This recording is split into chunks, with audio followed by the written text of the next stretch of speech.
Hi, my name is Jordan Kelleher. I am a business broker. I help people buy and sell private small businesses.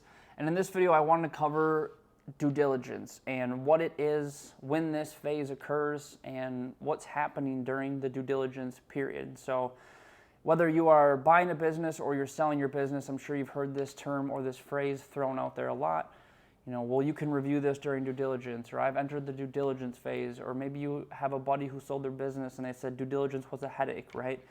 And so what due diligence is comes after an executed letter of intent. And so if you are selling your business or you're looking to buy a business, but let's say you are selling your business, you listed it on market, you had a bunch of buyer-seller introductory calls with your broker, you probably had some back and forth email questions, and then you start getting some letter of intent, some offers from buyers, right?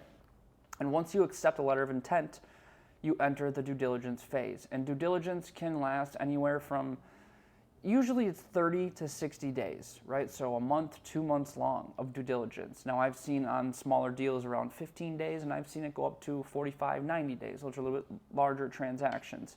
But I think you can expect 30 days is a pretty fair and average length for a due diligence term. Now, this is most likely for businesses, under that 5 million range, right? So it is a lengthy process, and if you haven't heard so already, it can be a pretty extensive and strenuous process. But the objective of due diligence is to cover everything, so the buyer is satisfied to move forward and finalize the purchase or the acquisition on this business.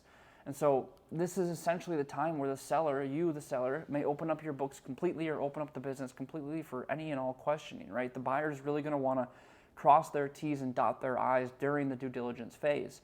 And so what are we covering, right? What do we go over? And I have my own due diligence checklist, but as you can imagine, financials are obviously covered, right? And by now, the buyer should have at least 3 years of the profit and loss statements, at least 3 years of balance sheets, at least 3 years of tax returns. Sometimes it goes back 5 years, but 3 years is a pretty good average. And so you should have a large amount of financial documents. Now, depending on the analysis that the buyer does, they might want it broken down into monthlies. They might want it categorized different ways. Right? I've seen all different things. They might request cash flow statements. And so, again, it can be a lot of questioning and a lot of documents and a lot of back and forth, but it is the time for the buyer to completely take a look at everything that they need to take a look at in order to make a final decision on moving forward and drafting a purchase agreement.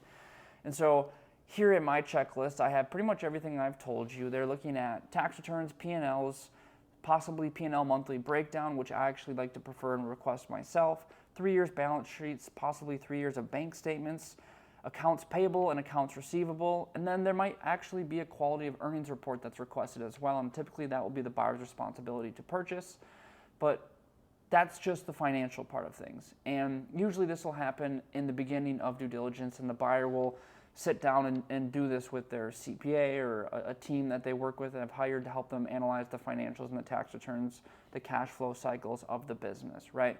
And so I usually see that happen a few days after the LOI is executed, So they try and knock out the financials first. And then you have to go into, there's the assets of the business. If you have any physical assets, taking a look at any current leases and titles, inventory, warehouse locations, any outstanding construction projects, what softwares or back-end systems are being used.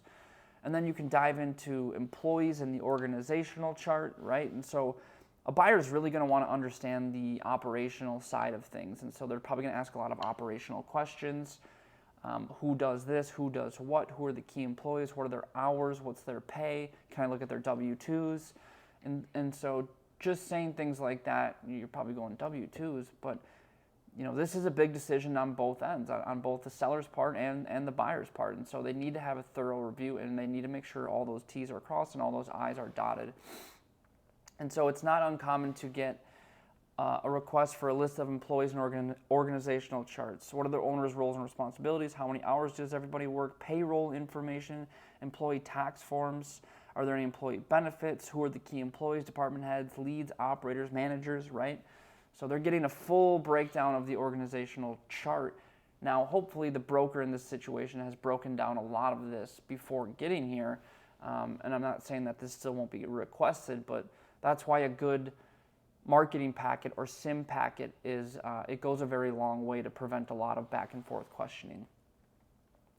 And then I go into operations here, right? And so of course you want to know who orders inventory and the supplies, where do you order them from, list of utilities, copy of SOPs, any trademarks, patents, IP, intellectual property, copy of any operating license, copy of insurance coverages and policies, right? So now we're getting into kind of more the nitty-gritty of, all right, we know the operations, the financials look good. What does kind of all this other external stuff look like? And how are we going to start transferring all of these over? What are the utilities placed under? Who are the utility companies, right? And so it's kind of getting into more of the nitty-gritty of things. And then, of course, you have legal, right?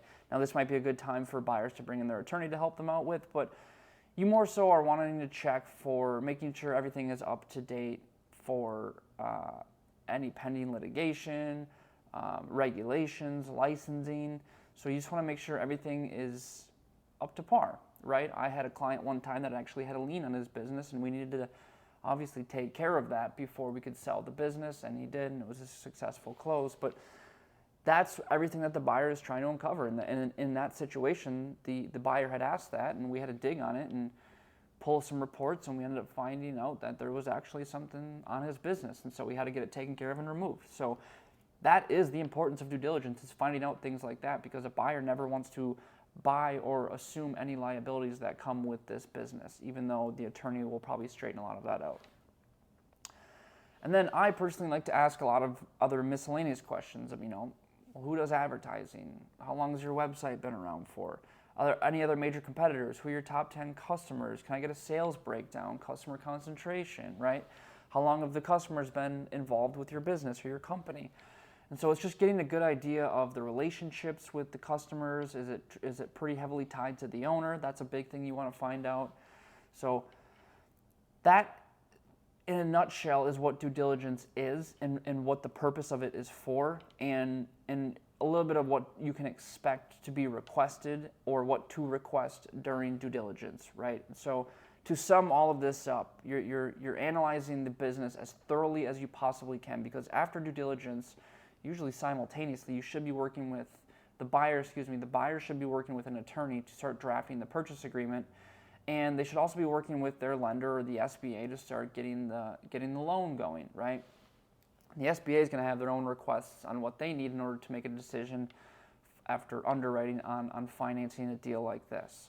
So due diligence can be long, it can be a headache, it can be very painful to go through, especially for the business owners who are most likely trying to work on a day-to-day basis as well. And this thing can go on for 30 days, 60 days, right? And so it's best for all parties, whether you are a buyer or a seller, to work quickly, be respectful, because this is an intense situation and there's a lot of moving parts and everyone's getting closer to making a big decision in their lives. And so everyone just stay on the same page, stay calm, be polite, get things passed back and forth at a timely manner, stay organized. That will help you tremendously. And then after due diligence, hopefully everybody is satisfied and you can move closer to the purchase agreement and funding the deal. So that is due diligence. If you have any other questions on the process of due diligence, just let me know in the comments and I'd be happy to address them. But thank you for watching.